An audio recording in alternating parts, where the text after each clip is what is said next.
چې د الله مخې ته پیش کېږو دا به څنګه چلي څه به کوو څه به ورته وایو د یو انسان مخې ته سړی پیش کړي والله کله کله د دې ورونو منځ کې حساب وي که نه خپل رور مخې ته چې کښېنم زړه به دې رپېږي دا په ما څه سوال کوي څه به غواړي څه به کوي څه به راته وایي پلار درته وایي کښېنه حساب کو خپل د کور افراد دي او چې بیا رب العالمین مخې ته انسان پیش نه چالاکي چلیږي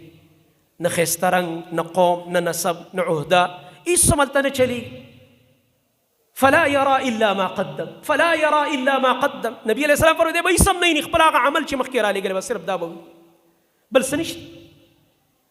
چې کله دې لاس ته وګوري خپل اعمال چې دې خوا وګوري خپل اعمال چې څه کړي دي او د الله نبی صلی الله علیه وسلم فرمایي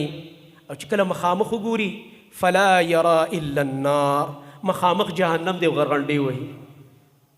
بیا د الله نبی اخره کې فرمایي اتقوا النار ولو بشق تمره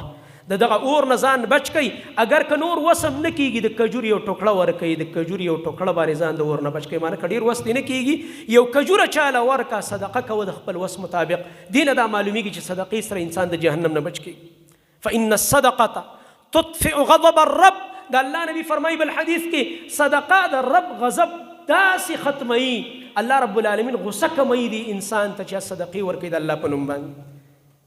لکه څنګه چې په اور باندې اوبه ور واړی او اور مړ شي او د اور ګرمایش ختم شي رب العالمین غصه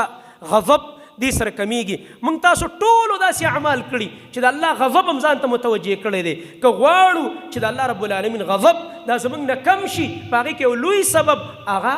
انفاق او صدقات دي او خاص کر په دې میاشت کې پای کې موږ له تادي پکار ده په هغې کې تیزي پکار ده موږ تاسو